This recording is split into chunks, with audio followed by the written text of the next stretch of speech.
Greetings, and welcome to another edition of the Verbally Effective Podcast. I'm your host, your double E, Ina Esco. You know, this is the podcast that intersects art, culture, politics, entertainment with a Memphis flair. And before we jump into the interview, I have to give you guys an update about the Podbox Memphis Podcast Festival. We are in year 2 here at Casa Library. The date is September 27th and 28th. And on the 27th, we're going to be right there at Beale Street Landing for a media mixer. And on the 28th, we're going to be here at the historic Casa Library for a day filled with breakout sessions, fireside chats, a podcast pitch competition, and our keynote speaker.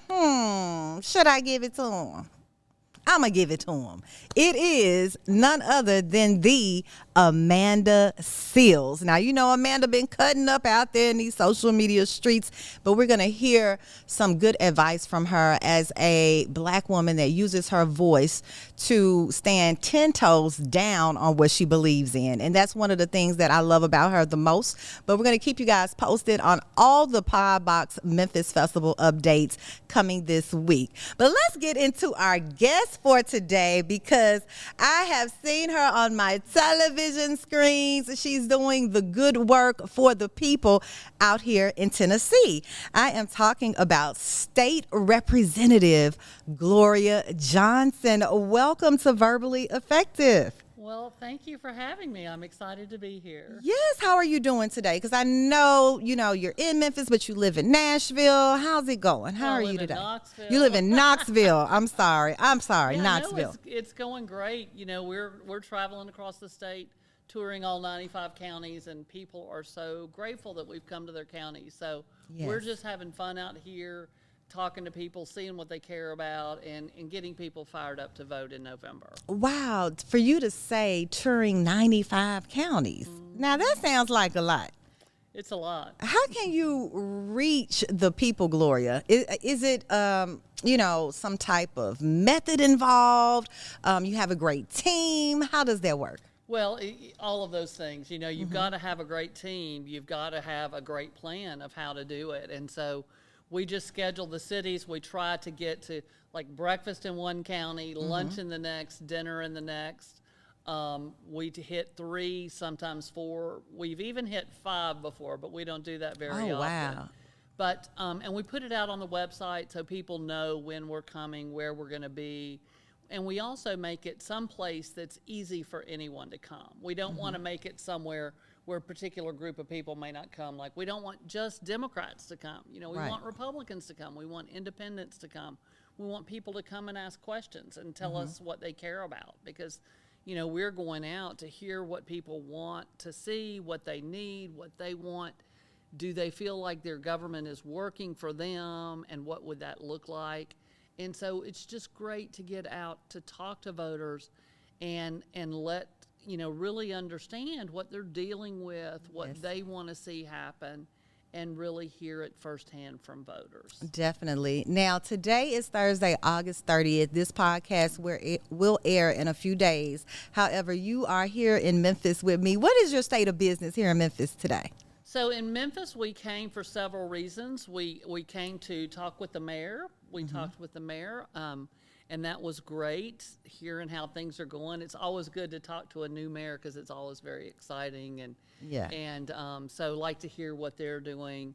We're also having an event, a women's event here tonight in Memphis. So we're excited about that. Yes. And talking with you. Yes. Oh, wow. And you know what? I really appreciate you for stopping by the podcast. And I also want to send a huge shout out to Dara Hall on your team for also setting this up. But Gloria, let's start at the beginning. I know you are originally from Knoxville. Yes. Let's talk about that. Tell me about growing up in Knoxville.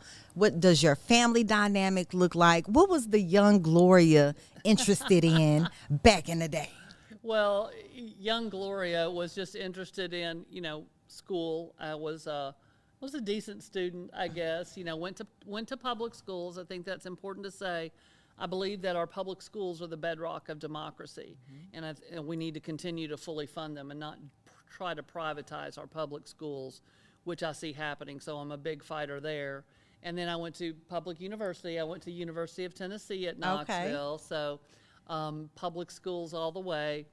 And decided that I wanted to teach. And so I went into teaching special education and taught special education for 27 years. Why did you choose special education? You know, I guess I've always been supportive of the underdog, and really seeing that sometimes kids just need that extra bump or that extra service to succeed. So many kids, maybe they have a learning disability, something like that, and they think that that makes them not smart. It doesn't have anything to do with how intelligent you are. It's just your brain works in a different way. And making sure that you are lifting kids up and letting them know you're smart, you just learn a different way, and we've got to figure out what way works best for you. Yes. Because if we didn't have those special programs, then we wouldn't be able to have kids that are graduate and they're successful, even though maybe reading was a struggle or math was a struggle. We can still make sure that they're a success by teaching to their needs and to the way that they learn. Indeed. Now, how did your experience with education really propel you into politics? Did it have anything to do with that? It's really funny when you talk about politics, especially when you talk about women in politics. Everybody, you tend to find that women get involved when they feel like someone's coming after them or something they love or something like that. So for me, it was coming after public education. What I saw was the Tennessee legislature trying to take away a teacher's seat at the table, take away their collective bargaining rights, their say in what happens in public education. And so when I saw that start to happen, I knew I was going to have to take action. And so when I saw them doing damage by defunding public education to fund these other ventures that have proven to be unsuccessful, I knew I was going to have to fight back to make sure our kids have the best public education possible. Was that a hard decision after 27 years? It was a hard decision. At first, I thought that I could do both. Yes. And because there was already a law in place when I got there that if you were a teacher, you could take off the time you were in the legislature. So basically what I did was I taught August through December, and then I took off January through May and went on unpaid leave and did my work as a legislator. Wow. And that was great, but for most of my career, I worked with emotionally disturbed, behavior disordered high school students. And it's kind of hard for those students to make a switch of a teacher in the year. They need structure, they need stability. And so I decided to, after a year or two of doing both, I decided to leave because I felt like that was upsetting their year by having that teacher change. And so decided to just go ahead and focus on politics and left teaching. Wow. Now, your first campaign, was it hard and challenging? Yeah, it absolutely was. My first campaign was one that I got in really late. It was a special election because someone resigned in my area. And so some friends, because I had taken over as chair of the Democratic Party in Knox County, they said, well, you should run for the seat so we could change the conversation. It was 2011. It was when we were talking about access to health care. And there were 3 Republican women running for that seat, and there was no Democrat on the ballot. And no one was talking about health care and access to health care. And so we knew it was a very difficult district. It was like a 70-30, 70 Republican, 30 Democratic. But we wanted to get in there and change the conversation and talk about access to health care because it's so important in Tennessee. Wow, that is amazing. Now, I know you're originally from Knoxville. You grew up in Knoxville. Let's talk about your dad for a minute because, I heard that your dad was in the FBI. He was a huge proponent for, getting rid of the KKK. Tell me about some of these stories that I'm hearing. Yeah, well, my dad was from Knoxville area, Anderson County, really, but went to school at UT, and he went to the Navy. Then he went to school at UT, became an attorney, and then joined the FBI. And they always send you to a big city first, and so we was sent to Denver, and then we were sent to California, Los Angeles, and San Diego. He was trying the whole time. He's trying to get back east, trying to get back to Knoxville. So we got they had a slot in Jackson, Mississippi. So he went to Jackson, thinking, well, that's closer to Knoxville. So, and our goal was always to get back to Knoxville. But in Jackson, there was a lot of unrest. Civil rights things going on. KKK was incredibly active at that time, and they blew up a Jewish synagogue near our house. My father and his partner had been surveilling them, knew they were up to no good at some point, and they had been surveilling them. That night, he picked up his partner, went to one of the homes, and actually arrested 3 of the Klan's people as they were coming back. Wow. And after that, of course, they threatened to kill his whole family because of the arrests. There was still, Klan members that had not been rounded up. So for the time that that they were getting the rest of the guys and arresting them, we had to move out of our house and go stay with friends for a couple of weeks until they rounded up everybody that was involved. How did that entire experience make you feel back then? Well, you're young, and I learned more and more about it. At first we thought we were just going to stay with friends and we're having a slumber party and wasn't as fun. Then you start hearing the parents talking and you hear what's going on, you get nervous, and then when we came back to the house, because we had an old ranch style house, all the kids' bedrooms were on the front of the house, and that made Mom nervous still yet. And so she lined our beds up in the hallway, and we kept our beds in the hallway probably for a couple of months after that, just because she was still feeling nervous. And the Klan is everywhere. And everywhere. So, they were really concerned about that retaliation. So it was, you're scared, but I think my parents did a great job of making us feel as safe as possible and sort of keeping that separate for us. And it's funny, though, there were things that would happen throughout. As adults, me and my sister, we were staying somewhere. She likes to sleep in a completely dark room, and I like to sleep with some light. Okay. And we were staying somewhere, and I can't remember what it was, but there periodically a light would come into our window, and I could not sleep. And she says, "Gloria, do you not remember?"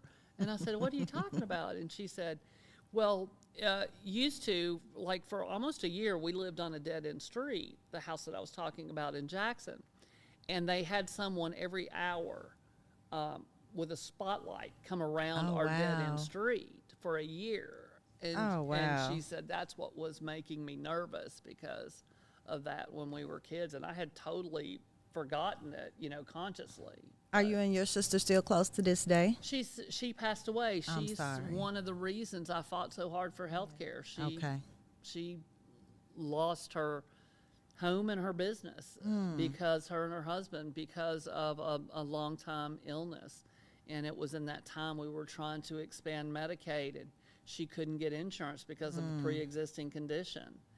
And so that was another one of the big reasons that I ran for office, is to make sure that no one lost their home or their business because they got sick. Oh, wow. That is a huge reason to run and really be a huge advocate in that area. Wow. Okay. Well, Miss Gloria, something else I heard is that you were actually driving for Lyft while campaigning. Yes. How did that come about? Because, I know a lot of verbally effective listeners, they probably do ride share in some shape or form, but tell us about that experience. Yeah, as a teacher, I always had a second job. Usually it was tutoring. But when you're teaching and you're running for office, you've got to have that time after school and up until 9 or 10 at night to do campaign work. And so I decided, well, I can drive later and I can drive Lyft. And it's a big need for our downtown area. I live fairly close to downtown and the UT campus. I'm glad that Lyft and Uber are out there now because kids are being smarter and they're not driving home when they don't need to. They're getting a ride. And that is instead. a good thing these days. Yes, it really is. It's a great service to have. And so I did that to make extra money. And it's also just a great way to talk to people. I always kept voter registration cards in my car. And, and I would ask if people were registered to vote. And so, I'd let them register to vote if they wanted to. And I didn't start the conversations, but if people wanted to talk about politics, I would definitely talk. Wow. But it's just a great way to get to know what people are dealing with and going through, and it's hard. If you want to talk to young people, it's not easy to get them at their doorstep. Yeah. But you can catch them in an Uber in the evening and there you go, have a conversation. There you go. Tell me your most memorable Lyft experience. Let's see. Well, there were a lot of memorable ones because it's funny. They would always try to pile in as many people as they could. And I remember it was a night of a lot of first getting back to school and having a bunch of young, really excited girls to just be out at school and sort of on their own for the first time and telling me all the things that they had done that day and how excited they were about school. Just those really good conversations. Oh, wow. Now, let's kind of segue into politics, like really get into it because, we all remember the time that you stood with Representatives Justin Jones and Justin Pearson during that, pivotal moment in Tennessee history. Now, can you share your thought process behind that day that all of this went down? Oh, absolutely. I mean, it's not something that you will ever forget. As someone who has, as a teacher, been through the situation of having a shooter at your school that shot another student, and in our school commons area in the morning, I was in my class getting my classroom ready, and the kids they all have breakfast in the cafeteria. The bell rings, they come down to class. And so the bell hasn't rung yet, but I hear all this noise, and I look at the window, and it's just kids running, screaming out of the cafeteria. And then kids that weren't even my students come running into my classroom because I'm one of the classrooms outside and separate from the building. And so they all come into my room, and I'm trying to find out what happened, but they can't even calm down enough to tell me, explain what happened. And they finally tell me, they kept saying, I think Ryan is dead. I think Ryan is dead. It was their classmate who got shot. And it was just so tragic just getting the kids calm that day. And, until they gave us the all clear that they had gotten the shooter, that they had picked him up because he ran afterwards as well. And so just trying to get kids to feel safe again, and then getting all the parents in, and just it was just so traumatic, and that sort of trauma doesn't go away. I mean, today when I still go in a classroom, if I'm sitting there in the classroom and I hear a siren, I just jump, because that's the first thing, after the kids coming down to the room, the first thing I remember was just tons of sirens. And so that's always had an impact ever since then. But hearing about the Covenant School and just trying to imagine, I can't imagine what it felt like to be a parent with a child there. I just know that I saw these parents coming in to pick up their kids who were just terrified. Yes. And seeing these families as students and parents and grandparents show up every single day, thousands at the Capitol, and we would have conversations with them, and they were asking us, please do something about gun violence every single day. And then people came from West Tennessee. They came from Memphis, some moms that had been affected by gun violence and other groups that were affected by gun violence. They came from Knoxville. They came from all across the state. And we talked to them in the mornings before we went into session and after session, because they wanted to talk to people who cared and felt the same way, that we could do something about this gun violence.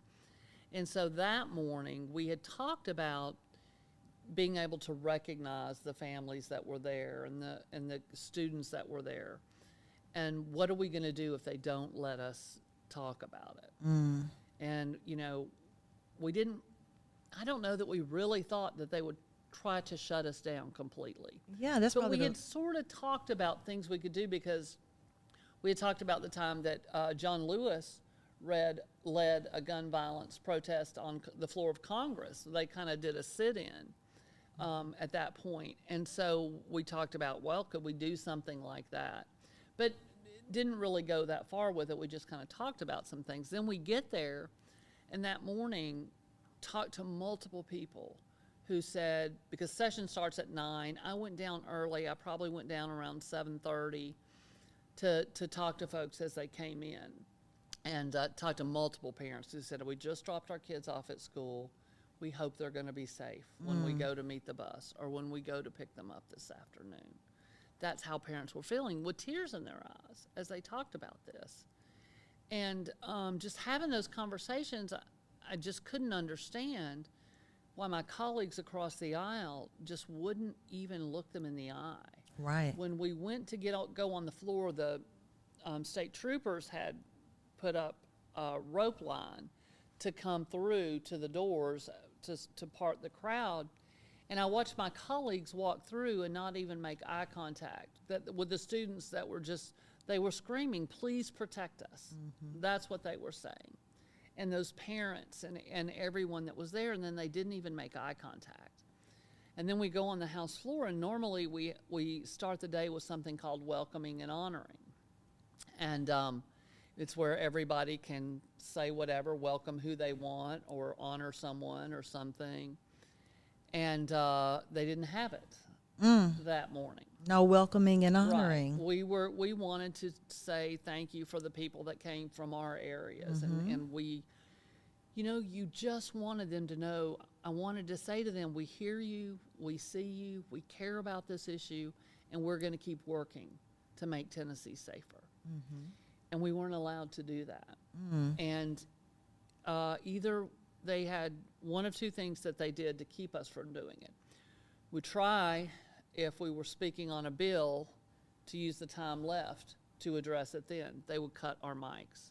No. Then we would try just to raise our hands, and they would ignore us and would not call on us. I mean, and at this point, could you feel, hey, something is going on? Oh, they're not going to let us move forward. Absolutely. Yeah. We knew that they were going to let that day, they wanted that day to pass with no one saying a word. And it was so wrong. Right. There was a community right down the street from that Capitol that was hurting, and they wanted it to go by with nothing being said. And so we decided at one point where they refused to call on me, and it was a bill about education that I felt strongly and really had a debate that I wanted to make about the bill, and then they just refused to call on me. And we had been talking about it, and I said, let's go. And so we all agreed to go on and go to the well. We knew that they would probably cut our mic, and they cut our mic after about 12 seconds of being there, and called a recess.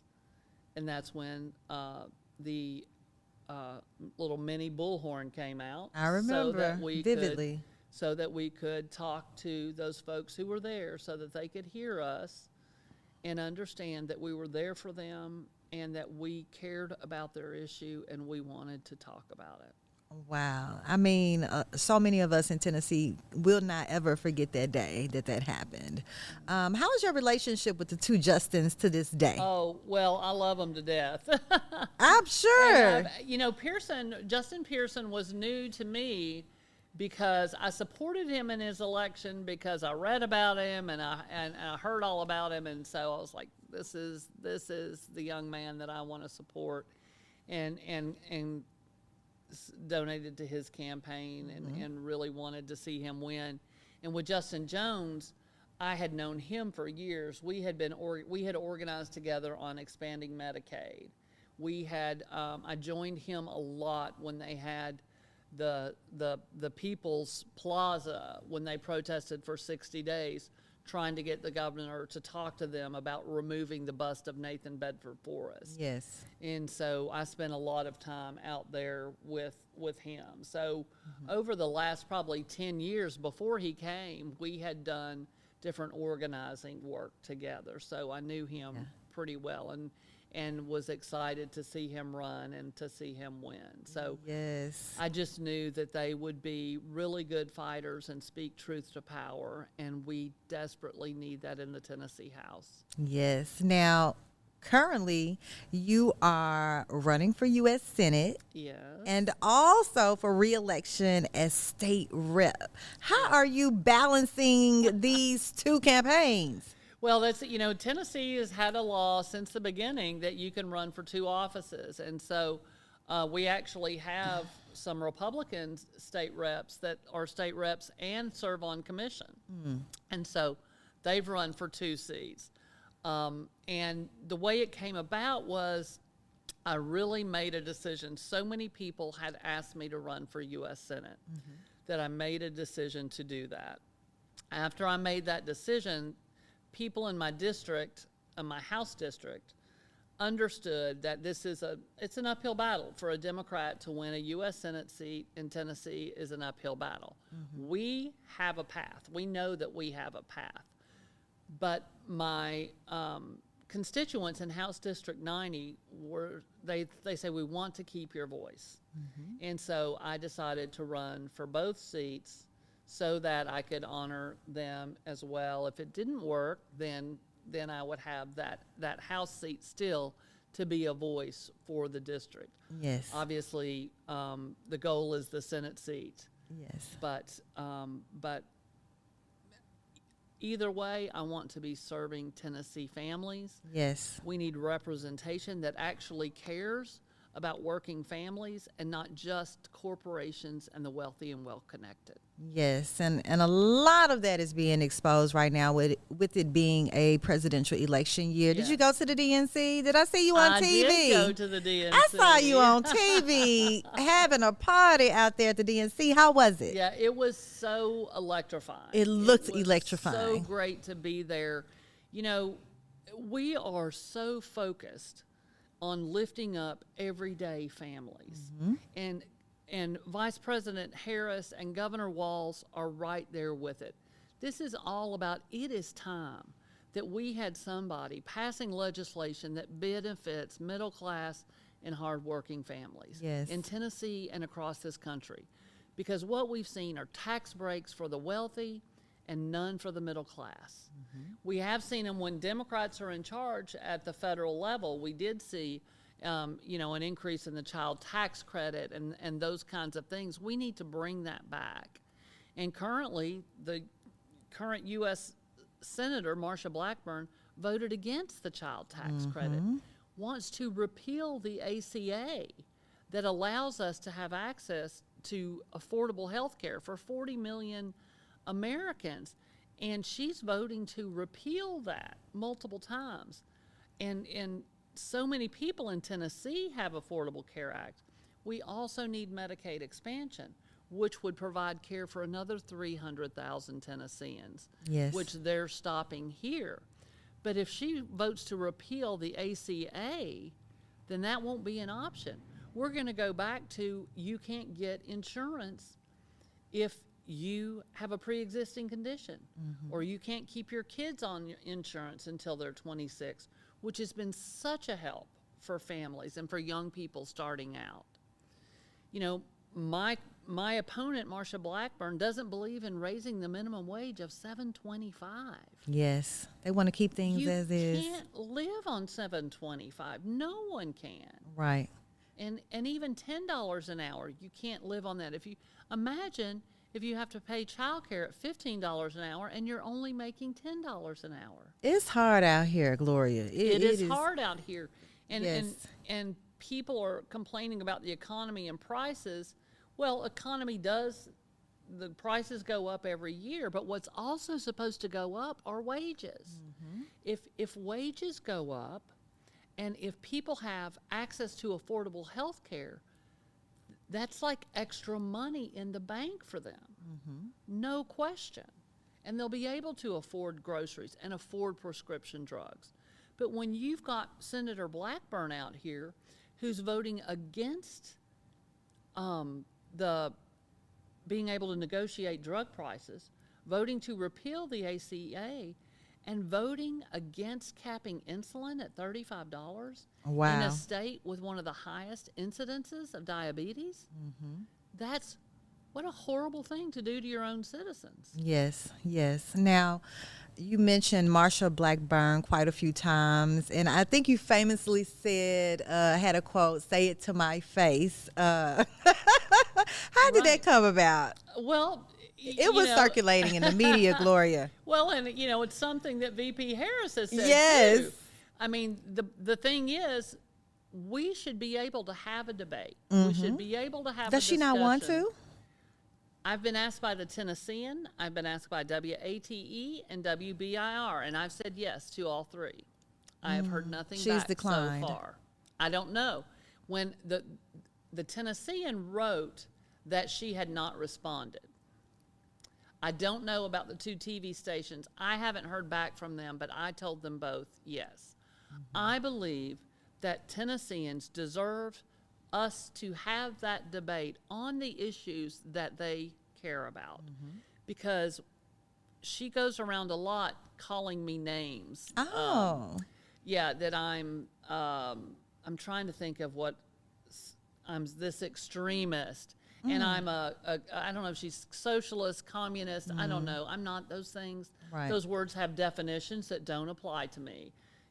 She asks what a woman is. Perhaps she needs to ask what a socialist or a communist is. Okay. Because I'm not that, Yeah. And so it's remarkable. Let's debate the issues that Tennesseans care about, because they deserve to make the choice based on those things we say.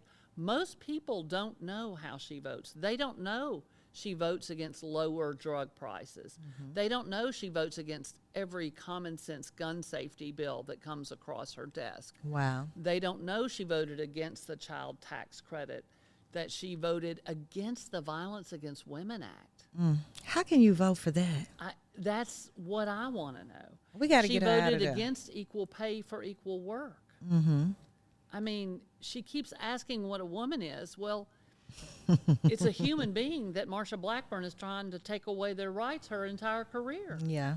Because, I mean, if you don't believe in equal pay for equal work, if you don't believe in protecting women from violence, and she voted against the access to contraception and IVF, how do you say that you support Tennessee Right. and be against those things?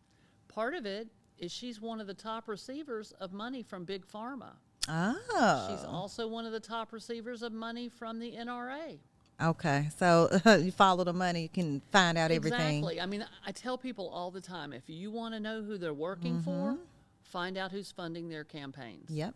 Her campaign is funded by corporations and lobbyists. Wow. Interesting. And she goes heavy on the marketing. Yes. Marsha Blackburn, we hear her name all the time, but I don't think that everyone knows some of the things you just said about her. So Right. I'm glad you're here to talk about those things. And another thing I'm thinking about, Tennessee has always been a red state, right? Or so they say. Or so they say. Like, could we be turning purple or blue? What do you think? We absolutely are, because we're seeing it in Knox County big time. Okay. We're getting bluer and bluer in Knox County, and it's very exciting. We used to have a county mayor's race that would be 25 points difference. This last time it was 10 points different. Wow. That's a So big change. Democrat came really close. And where I am, they redistricted me. They literally drew my house and my block out of my precinct that I'd lived in for 30 years. Come on now. And drew it into the only other Democrat in Knox County, which is my good friend Sam McKenzie, who lives in a majority black district, and thinking I would run against him. Well, I'm not going to run against another Democrat. And so I moved 6 blocks back into the precinct I'd lived in for 30 years and ran there. Look, and the won that extremes that had to happen for that. This is how they retaliate and try to cut down our numbers. And so in Tennessee, so in 2018, Marsha Blackburn only won by 200,000 votes. We know that there are 300,000 Democrats that haven't voted in the last few cycles. We need to fill that gap. We get those folks out to vote, we win this seat for the people. Yes. And I can promise you, I will always be for the people. I don't live in a mansion. I live in a tiny 2-bedroom cottage-style house that I've had for 30 years. I live paycheck to paycheck, just like everybody else, the majority of Tennesseans. And I think that it's time that we had somebody who understood Tennessee families and their fights, representing them in D.C. Wow. So to reach that 300,000 that you just mentioned, let's talk about it for a minute, because right here in Shelby County is one of the blackest and bluest counties in Tennessee. How are you engaging with these potential voters? You know, you've got to get people something to be excited about. And something to be hopeful for. A lot of people just feel like, you know, why should I vote? It's not even going to count. You know, all of those things. And they feel like when they vote, but nothing's really changing for me. And it's because you've got to really pay attention to who you're electing and elect people that will make things different and better just for the average person. Yes. And that's what Democrats do. In the state house, I'm going to do the same thing. I'm going to work for the same things at the federal level because we're fighting for a lot of the same things. Raising the wage. I brought legislation to raise the wage in Tennessee. We can raise the federal wage. Legislation for paid family leave. I brought it multiple years in a row, and the Republicans kill it every time. But it's something that 80% of Tennesseans want. Wow. Then cannabis reform. Another thing is the majority of Tennesseans want to legalize cannabis. Yes. But the Republicans refuse to do it. We've got 80% of Tennesseans that want common sense gun legislations, or common sense gun bills. But the Republican majority won't do it. This is a majority of Republicans also. A majority who want women to have access to abortion care. A majority of all parties. Now, I will say with the abortion topic, everybody doesn't agree on exactly where the line is. But a lot of Republicans, most of them, agree there should be exceptions for rape and incest and life of the mother, those types of things. So we don't all agree on where the line is, but everybody agrees that care needs to be available. And so the Republicans in Tennessee are in the extreme there. Very extreme. They don't even line up with their own party on these ideas. You know what? And sometimes, like some of the things that you just said, it sounds like common sense, right? Yes. And it's almost, are they doing some of these things just out of spite? Like, bingo. And why? Why are you so hateful? It's the most toxic environment in the Very much state so. house. It's pure meanness. Yeah. And they want to retaliate, just like they try to retaliate against cities. They try to retaliate against Memphis. They try to retaliate against Nashville. Any city that's doing well and then wants to try something, like maybe Memphis wants to try something with gun violence, they're trying to find a way to retaliate and take money from them if they do something that might work. I mean, these were the guys that were all about small government. Not anymore. They want to tell locals what to do. Yes, they do. And so people need to pay attention that those things that Republicans used to be and used to stand for not anymore. They're not patriots. Look at January 6th. Oh, that was a mess. They're not about family values. They're electing their presidential candidate is an adjudicated sexual assaulter. Yes, he is. And in addition to 34 convicted felony counts. I think he's getting a new one. Yes. And then the vice president believes their vice president choice believes that women should stay with their abusers. Yeah. That women without children, childless cat lady here, should not have a say in society. What were your immediate thoughts when J.D. Vance said childless cat lady? Like, I know you probably just had to just really go off. Well, yes. Being from Appalachia, I was not fond of the man anyway because of the way he used those people to make money on a book that really just trashed them. And a movie. Yes. Yeah. And so wasn't his biggest fan to start, but it had nothing to do with politics. It had to do with using people who should not be used in that He's manner. not a good person. Right. And then to hear these other things, it's in addition to being hateful and gross, it's also ignorant. I mean, you're expecting to get elected by saying that these women don't matter, these people don't matter, these people don't matter. I mean, by the time you think of all the groups they don't like don't like the LGBTQ community, they don't like the black community, they don't like the brown community, they don't like immigrants, they don't like the disabled. Who do they like? They don't like women, and they don't like senior citizens. Who do they Who's like? left? And you know what? I often wonder with J.D. Vance, I already know about Melania, but what does his wife think about what he has to say? I'm sure the conversations at home have to be different. Yeah, I mean, you never know what goes on at home. I never don't know. see how he couldn't be emotionally abusive. I just don't. I mean, the things that he says publicly are outrageous. What would he say privately? Right. Wow. Yeah, we need to go and save her. Yeah. I think that's what we need to do. Now, Gloria, I was the MC for Kamala Day this past weekend. And I believe we in Whitehaven? Was that Whitehaven area? Overton High School. And there were so many politicians that were speaking out about the upcoming election. Vote blue, we're not going back. And one of the things that stuck out to me that many mentioned was voting the entire ballot. Yes. That was highly encouraged. What are your thoughts on that? And how do we support all the candidates to make that happen? Well, you know, it's pretty easy to, but we are talking about voting the entire ticket as well. It's so important because we want people who care about everyday families up and down the ticket. We need them in school board just like we need them in the state house, and we need them in Congress, and we need them at the presidential level.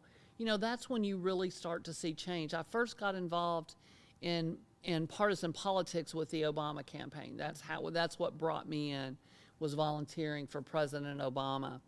And I just remember after he was elected and just getting started, I remember people coming up to me and saying, this is the first time in my life that a president has ever done something that affected me.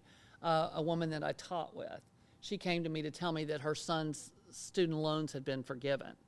And so it was just such a huge burden lifted from him, and he was ready to he could go to work now, and he could do all the things, and he was kind of staying in school because it was costing him more and more. So that really changed his life for the better, enabled him to get out there and start on his career and all of those things. But, you know, we think all politics is local, but a lot of times there are things at the federal level that do have a huge effect on your life, and the ACA had a huge effect on my sister's health. And so people sometimes, you know, the presidential race is sexy and everybody comes because it's the presidential. But all of those same politics are down to the local level, and they're so important. And typically, those are the things that affect you most Oh, yeah. at home and that you see the most. But we're in a state that is a supermajority, and they've gerrymandered it such, they've drawn the line so that they win. And it makes it harder and harder for Democrats to have a voice. And that's why it's so important that every single one of us get out to vote, and that we vote Democratic all down the ticket. And, you know, we also had an event. Was your event on Saturday? It was Saturday. In Memphis? We had an event in Knoxville. Okay. And it was A Kamala Day? well, yeah, it was a Harrison Walsh rally is Gotcha. basically what we had. And Win with Black Women and Indivisible were the hosts. In They were the Knoxville. hosts for us as well. Okay. And so it was just a great event. We had Deep Red, East Tennessee, we had 1,600 people there. Wow, that was a big turnout. It was a huge turnout, and everybody had a booth for their organization or their candidate or whatever, and the Knox County Democratic Party had a booth, and they had gotten 400 Harris Walsh shirts to sell. And the event started at 6. They were sold out of 400 shirts before 6 o'clock. I believe it. I mean, I believe the it. energy was unbelievable. It was so great.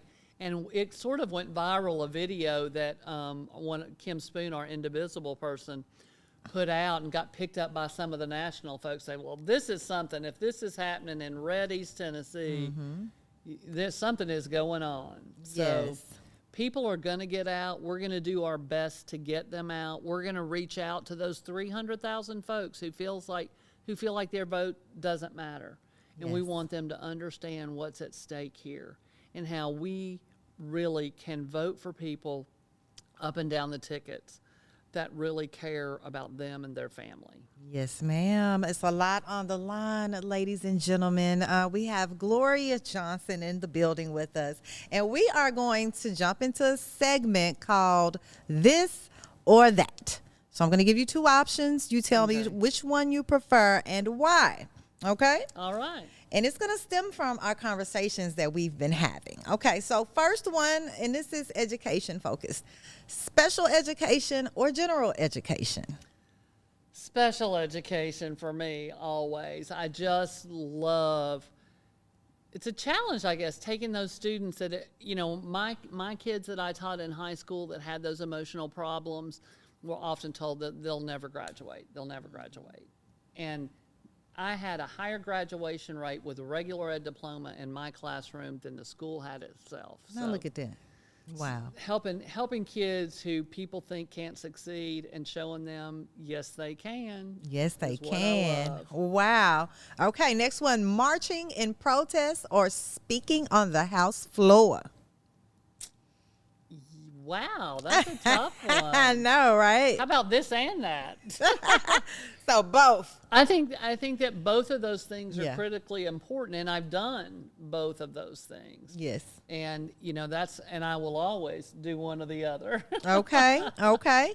Now we're going to dive into a little music. And I heard that you are a big Glorilla fan. Is that true? I Big am. Glow. I Big am. Glow. Okay. So classic rock or hip hop? Well, with that choice, I'd probably have to go with hip hop. Okay, Big Glow. Now you two ladies have the same name, so I might start calling you Big Glow. Okay. Is that okay? Yes, I do have friends that call me Big G. Big And G. And I have friends that call me Glow Joe. So Glojo. I like those better. I like Big G though. I'm gonna call you up like, what's up, Big G? Okay. Also, fighting for gun control or fighting for healthcare access? you know, those kind of, in a way, fall into the same category at times. You're right. You know, people always ask, what are you going to work on first? And it's, you have to be able to multitask. Yeah. And I hate to say this, but, you know, you can think of it as fighting for health care is going to help those people who come in with a gunshot wound, but fighting for gun violence, you want to keep people from ever being victims. Right. And so, you know, it is two different fights, but they're both critically important. Okay. Now, this one delves into your community engagement style. Town hall meetings or social media campaigns? Town hall meetings. Why is that? I think that people need, and I do respond on social media. People always say, oh my gosh, she responded to me on social media. I can't do it all the time, but I do Yeah. it as much as I can. But those town hall meetings are critical when you want to understand what the people that you're representing Yes. are caring about and what they're going through. I think that having those meetings, and sometimes you might have it focused on a particular issue, like you might have it focused on education, or you might have it focused on health. But if you're not hearing back from the people who you represent every year, then you're not doing it right. Yes, indeed, indeed. Last one, voting in every election or volunteering in the community. I think we know the answer to that. We got to vote in every election. Yeah. And voting is a way to give to your community. Yes. A friend of mine told me once about a study and with districts that voted. And he said that he had seen this whole segment on a news show about districts that voted. The majority of the people in that district did go to the polls and vote. And the difference in how that community looked, the appearance of that community, compared to a community where very few people voted. Politicians pay a whole lot of attention to an area where people go and vote. Wow. So if you want to improve that community, you get your folks to the polls. And if we're talking about a local election and there is a precinct that gets everybody out, you better bet that precinct will be paid attention to by who they elected. Yes, ma'am. Yes, ma'am. Well, I have definitely enjoyed you on the Verbally Effective podcast, Gloria. too. You are indeed verbally effective. Let me say that. And I want you to let the Verbally Effective audience know some upcoming dates that are very instrumental in early voting and voting in the election, and also some last minute words that you have to say. Absolutely. Well, early vote starts October 16th, a very important day. In talking to the mayor, I found out that Memphis is an early voting county, that you guys do tend to early vote. And I will just tell you, it is so helpful to candidates when people early vote, because we have fewer people to get out as we get closer and closer to Election Day. And I also tell voters all the time that if you go ahead and vote, we'll leave you alone, because we know who's already voted and we won't call you anymore or text you anymore. Okay, go ahead, get it or over knock with. on your door anymore if you go out and vote early. But it's a huge help to do that. And you don't have to worry about lines on that one election day. I had a friend who was a veteran in politics, and she would always say, vote for early vote. Definitely go early vote, because you could get hit by a bus. Yes, indeed. So it's kind of funny, but we joke around about it. But early voting is great, and please go do that. But just please go out and vote. If you want to see a change in your life, if you want to see the ability to be able to earn a good living wage that helps you keep groceries on the table, keep the lights on, buy the prescription drugs that you need, please vote for those people who care about those issues and are fighting for those issues. Because currently Tennessee is run by a supermajority of folks who only care about the wealthy and the well-connected and corporations. And Democrats want to work for your family and want to lift up all people. Yes. Well, I have definitely enjoyed you. I've learned so much about you, and you're so passionate about, what you stand for, about healthcare, about gun control, just about people in general, just being a good person, right?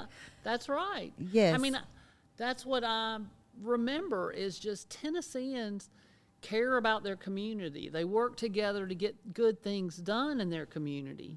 And this hate and divisiveness feels like it's just come along in the last 10 years or so, where they try to divide us and other certain groups to divide us, because that's how they win elections. Yes. Is by separating us and making someone else other. Mm-hmm. When we need representation that respects the human dignity of every single person in this state.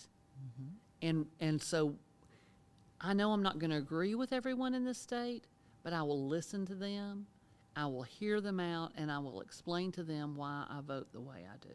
Yes, ma'am. Well, ladies and gentlemen, she's running for U.S. Senate. Please vote for my good friend, Gloria Johnson. And we appreciate you over here at the Verbally Effective Podcast. We wish you nothing but the best, Gloria. Well, thank you so much, and thanks for it's been a blast. Yes, it has. It really has. And I want to thank all of you out there for tuning in yet again to the Verbally Effective Podcast. Don't forget to hit that like button, to hit that share button, and hit that subscribe button, and go early vote. That's what we've been talking about today as well with State Rep Gloria Johnson. You guys have an amazing day until we see you again next week.